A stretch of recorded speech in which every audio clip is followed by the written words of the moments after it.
ఇలా మళ్ళొక్కసారి చివరికి ఒక మహిళా రైతు ఎరువుల దుకాణం కాడ అక్కడ తెల్లారగట్టనే పోయి పండుకునే దుస్థితి, దుకాణం ముంగట పండుకునే దుస్థితి కూడా ఇలా తెలంగాణలో కాంగ్రెస్ ప్రభుత్వ గొప్పతనం మూలన కనబడతా ఉన్నది. కేసీఆర్ గారి నాయకత్వంలో ఆనాడు ప్రభుత్వంలో 6 నెలల ముందే బఫర్ స్టాక్ తెప్పించి ఎక్కడికక్కడ గోదాములు సీజన్ మొదలు కాకముందే నింపి పెట్టి భారతదేశంలో ఎక్కడెక్కడ మరి యూరియా దొరికితే, ఎరువు దొరికితే ఆడికెళ్లి తెప్పించి రైతుకు కడుపులో చల్లగదలకుండా కూర్చునే విధంగా ఇంటికి ఎరువుల బస్తాలు పంపిన పరిస్థితి కేసీఆర్ గారి ప్రభుత్వంలో మనం చూసినాం.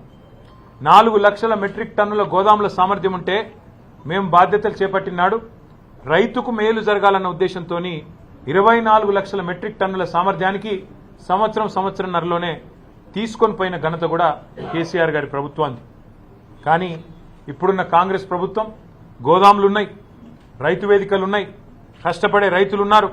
కేసీఆర్ గారు కష్టపడి చేయించిన మిషన్ కాకతీయ చెరువులున్నాయి, అద్భుతంగా కట్టిన ప్రాజెక్టులు కాళేశ్వరంతో సహా ప్రాజెక్టులు కలకల్లాడుతున్నాయి. కానీ కాంగ్రెస్ ప్రభుత్వం మాత్రం వానాకాలం సీజన్ మొదలైనా దున్నపోతు మీద వానబడ్డట్టే కనీసం ప్లానింగ్ లేదు, సమీక్ష లేదు, సన్నద్ధత లేదు, ఎక్కడ కూడా ఒక ఆలోచన కూడా, ఒక ప్రణాళిక కూడా లేని పరిస్థితి కనబడతా ఉన్నది. ఒక ప్రణాళిక రాహిత్యం, అనుభవ రాహిత్యం, పరిపాలనా చాతగాంతనం, అదేవిధంగా ఇతర అంశాల మీద దృష్టి పెట్టడం వల్ల ఇవాళ రాష్ట్రంలో రైతులు అవస్థ పడతా ఉన్నారు, ఇబ్బంది పడతా ఉన్నారు. ఒక్కటంటే ఒక్కరోజు కూడా ముఖ్యమంత్రి గారు వ్యవసాయానికి సంబంధించిన సమీక్ష చేయలేదు. ఎరువుల మీద ఏ ఒక్కరోజు కూడా కనీసం కేంద్ర ప్రభుత్వాన్ని కలిసి విజ్ఞప్తి ఇచ్చిన పాపన పోలేదు. ఏదో పేరుకి రాహుల్ గాంధీని కలవడానికి పోయినట్టు పోయి ఏదో కాగితం ఇచ్చేసి రావడం కాదు. సిన్సియర్గా, సీరియస్గా ఇక్కడ ఏ పరిస్థితి ఉంది, ఎట్లా వ్యవసాయ విస్తరణ కేసీఆర్ గారి కాలంలో జరిగింది, దానికి తగ్గ విధంగా ఎంత ఎరువు కావాలి అనే ఒక ఇండెంటు రాష్ట్ర ప్రభుత్వం నుంచి ఎన్నడూ కూడా పోలేదు. ముందస్తు ప్రణాళిక తయారు చేయలేదు. దాని ఫలితంగానే ఇవాళ రాష్ట్రంలో ఎరువుల కొరత కనబడతా ఉన్నది.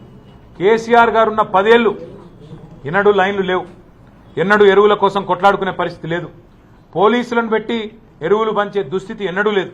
మరి ఇవాళ రాష్ట్రంలో ఈ పరిస్థితి ఎందుకు వచ్చింది? కాంగ్రెస్ ప్రభుత్వం రాగానే రాష్ట్రంలో ఉన్న రైతన్నలు కూడా ఆలోచించాలని చెప్పి నేను కోరుతా ఉన్నా. ఇవాళ రాష్ట్రంలో పోలీసులు 2 పనులు చేస్తున్నారు. అయితే ఒకటి బీఆర్ఎస్ నాయకుల మీద కేసులు పెట్టాలి, ఎట్లా సోషల్ మీడియాలో పోస్టులు పెట్టినా కూడా చిన్న పిల్లల్ని కూడా భయపెట్టాలనేది ఒకటి.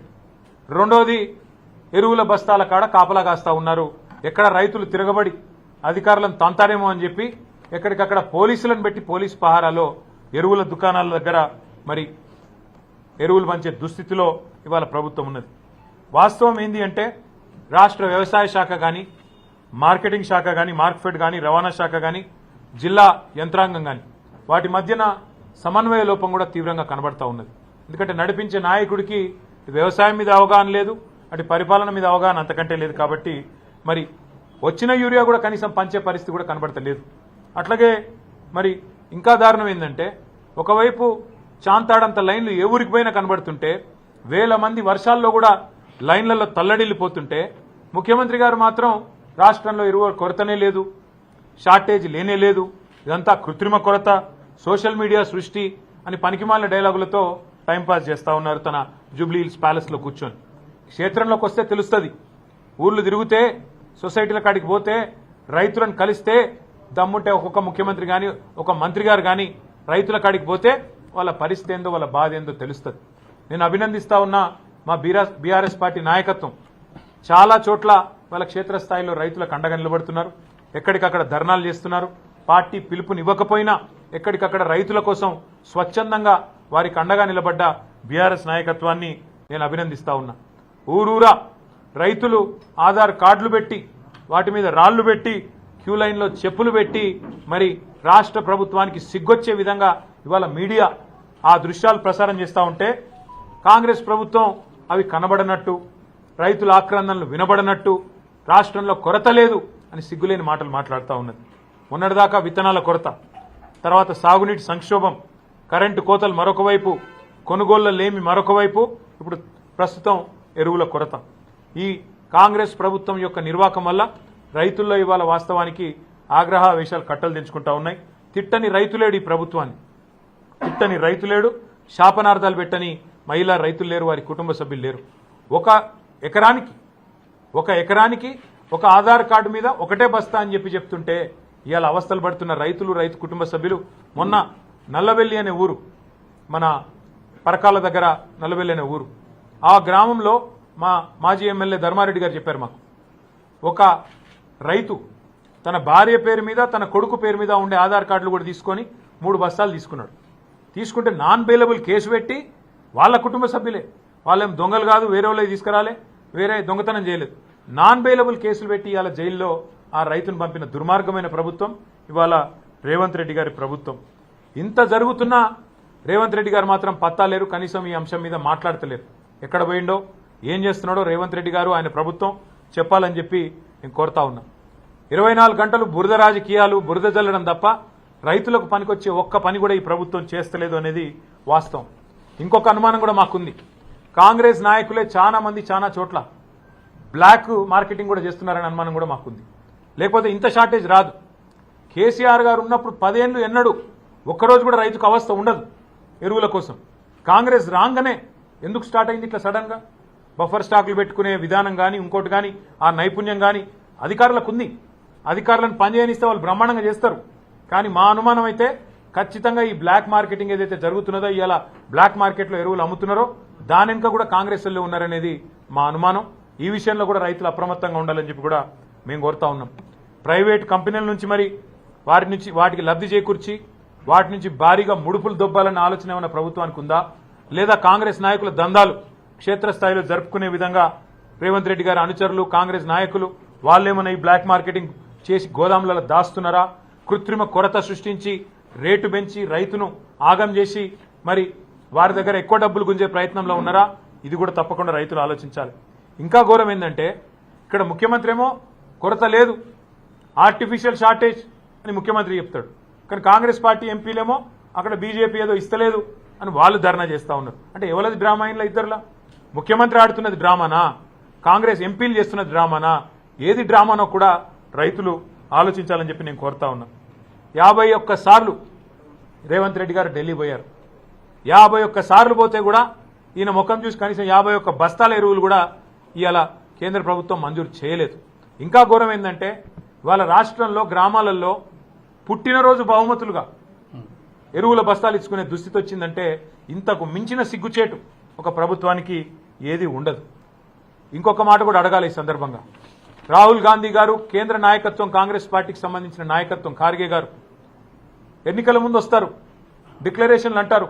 వరంగల్లోనైతే పెద్ద పెద్ద మాటలు చెప్పిండు రాహుల్ గాంధీ, రైతు డిక్లరేషన్ అని పెట్టి రైతులకు ఇది చేస్తాం, అది చేస్తాం, బోనస్ ఇస్తాం, 15,000 15,000 రైతు బంధు ఇస్తా, అందరికీ బోనస్ ఇస్తా, కౌలు రైతులకు రైతు బంధు ఇస్తా, రైతు కూలీలకు 12,000 ఇస్తా. ఇన్ని చెప్పిన రాహుల్ గాంధీ రైతు డిక్లరేషన్లో ఇవాళ ఎరువులు దొరకపోతే పార్లమెంట్లో నీ నోరు ఎందుకు తెరుస్తలేవు? ఒక్కటంటే ఒక్కరోజు రాహుల్ గాంధీ గారు మాట్లాడినారా?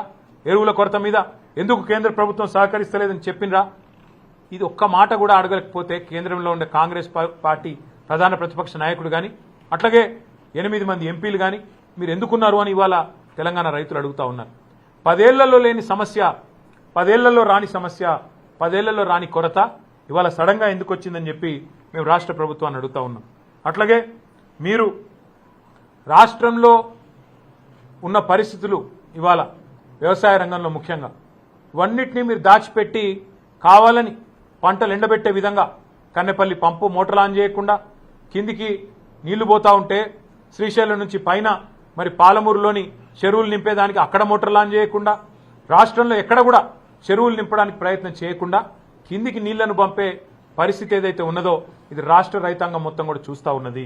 అట్లాగే ఇవాళ వాస్తవాలు ఏ మాటకా మాట మాట్లాడుకుంటే సరే, కొన్ని బాకా పత్రికలు ఆయన డబ్బా కొట్టే పత్రికలు, కొంతమంది బాకా ఛానల్లో ఆయనకు భజన చేయొచ్చు. కానీ వాస్తవం ఏంటంటే ఈ ప్రభుత్వం ఇవాళ రాష్ట్రంలో రైతులు అనుకుంటున్న మాట, రుణమాఫీలో ఫెయిల్ అయింది, రైతు బంధులో ఫెయిల్ అయింది, ఉచిత కరెంటులో ఫెయిల్ అయింది, అట్లాగే రైతు బీమా ప్రీమియం కూడా చెల్లించడంలో ఆఖరి కేసీఆర్ గారు తెచ్చిన ఒక అద్భుతమైన పథకం, రైతు కుటుంబం రోడ్డు మీద పడద్దని చెప్పి 5 లక్షల రైతు బీమా ఏదైతే పెట్టినరో ఆ విషయంలో కూడా ఫెయిల్ అయినారు. రైతుల ఆత్మహత్యలు తిరిగి ప్రారంభమై ఇవాళ ఉధృతంగా పోతా ఉన్నాయి. ఇప్పటికే 600 మంది పైచిలకు రైతులు ఆత్మహత్యలు చేసుకున్నారు. ఆ ఆత్మహత్యల నివారణలో కూడా రేవంత్ రెడ్డి ప్రభుత్వం ఫెయిల్ అయింది. సాగునీరు అందించడంలో ఫెయిల్ అయింది. పండించిన పంట కొనుగోలులో ఫెయిల్ అయింది. బోనస్ ఇవ్వడంలో ఫెయిల్ అయింది, అట్లాగే విత్తనాల సరఫరాలో ఫెయిలు, ఈరోజు ఎరువుల సరఫరాలో కూడా అట్టర్ ఫ్లాప్. ఇది వాస్తవం. కానీ దీనివల్ల నష్టపోతున్నది 70 లక్షల మంది రైతులు. వారి తరపున తప్పకుండా మేము కొట్లాడడానికి సిద్ధంగా ఉన్నాం. తప్పకుండా మరి క్షేత్రస్థాయి నుంచి రాష్ట్ర స్థాయి దాకా కూడా పోరాటాల్లో బీఆర్ఎస్ పార్టీ ముందుంటది. వెంటనే పోరాట కార్యాచరణను కూడా ప్రకటిస్తాం. అట్లాగే ఢిల్లీకి బస్తాలు మోసేదాని మీద ఉన్న శ్రద్ధ, ఢిల్లీకి మూటలు మోసేదాని మీద ఉన్న శ్రద్ధ ఎరువుల బస్తాలు తెప్పించే విషయంలో మాత్రం రేవంత్ రెడ్డి గారికి లేదు అనేది కూడా ఇవాళ తేలిపోయింది. కాళేశ్వరం ప్రాజెక్టు మీద బురదజల్లంలో ఉన్న తాపత్రయం, దాని మీద బదనాం చేసే దానిలో ఉన్న తాపత్రయం, కేసులు పెట్టేదానిలో ఉన్న తాపత్రయం, సిగ్గు లేకుండా మరి తెల్లారు లేస్తే ఇష్టం వచ్చినట్టు కేసీఆర్ గారి మీద మాట్లాడే మాటల విషయంలో ఉండే ఆరాటం రైతులకు సాయం చేసే విషయంలో మాత్రం లేదు. ఇంకా ఘోరం ఏంటంటే మేము ఏం మాట్లాడినా తెల్లారి ఒంటికాలతో మా మీద లేచే బీజేపీ ఇవాళ రైతులు ఇంత అవస్థల్లో ఉంటే ఒక్క మాట మాట్లాడతలేదు. ఒక్క కేంద్ర మంత్రి మాట్లాడాడు, ఒక్క బీజేపీ ఎంపీ మాట్లాడాడు, ఒక్క బీజేపీ ఎమ్మెల్యే రాష్ట్ర ప్రభుత్వం ఏం చేస్తుందని అడగడు. కనీసం కేంద్రం ఎంత ఎరువులు ఇచ్చిందో చెప్పే పరిస్థితి కూడా మరి కేంద్ర మంత్రులకు కానీ రాష్ట్రంలో ఉండే బీజేపీ పార్టీకి కానీ లేకపోవడం అనేది సిగ్గుచేటు. పక్కనే ఉంది ఆంధ్రప్రదేశ్. ఆంధ్రప్రదేశ్లో మంత్రులు ఢిల్లీకి పోయి అక్కడ మరి కేంద్రంలో ఉండే మంత్రుల్ని పట్టుకొని బతిలాడుకొని మొత్తానికి ఎరువులు తెచ్చుకుంటున్నారు. కానీ మన రాష్ట్ర ముఖ్యమంత్రి 51 సార్లు పోయినా ఇప్పటివరకు 51 బస్తాలు కూడా అదనంగా రాలేదు. మరి 8+8 0 అని మేము ఎప్పుడో చెప్పినాం. 8 మంది బీజేపీ ఎంపీలు, 8 మంది కాంగ్రెస్ ఎంపీలు, రాష్ట్రం నుండి ప్రాతినిధ్యం వహిస్తున్న కేంద్ర మంత్రులు అందరూ కలిపి ఇవాళ రైతులకు సాధించింది గుండు 0 అనేది మళ్ళొక్కసారి తేలిపోయింది. రెండు పార్టీలు కూడా కాంగ్రెస్ బీజేపీ ఎరువుల విషయంలో రైతులను మోసం చేయడంలో దొందే అనేది స్పష్టంగా తేలిపోయింది. ఇవాళ వాస్తవం కేంద్రంలో ఉన్న బీజేపీ ప్రభుత్వం మంచిగానే ఇస్తున్నది, కానీ కింద రాష్ట్ర ప్రభుత్వం పంచలేదు. ఏమైతుందో ఇక్కడికి వచ్చినాక యూరియా అని ఇక్కడ బీజేపీ ప్రెసిడెంట్ చెప్తున్నాడు. అంటే బ్లాక్ మార్కెటింగ్ జరుగుతుందని చెప్తున్నావా? కాంగ్రెస్ మధ్యలో యూరియా తింటున్నారని చెప్తున్నావా? మరి తింటుంటే నీ ప్రభుత్వం ఏం చేస్తుంది బీజేపీ ప్రభుత్వం అని మేము అడుగుతా ఉన్నాం. అట్లాగే మరి పార్లమెంట్లో చెప్తున్నారు మేము తగినంత మొత్తంలో సప్లై చేసినామని చెప్తున్నారు. మరి బ్లాక్ మార్కెటింగ్ జరుగుతుందా? మీరు వెంటనే కేంద్ర వ్యవసాయ శాఖ అదేవిధంగా కేంద్రంలోని సంస్థలు చర్యలు తీసుకోవాలి. బ్లాక్ మార్కెటింగ్ ఎవరైనా నమ్మితే వెంటనే జోక్యం చేసుకోవాలి.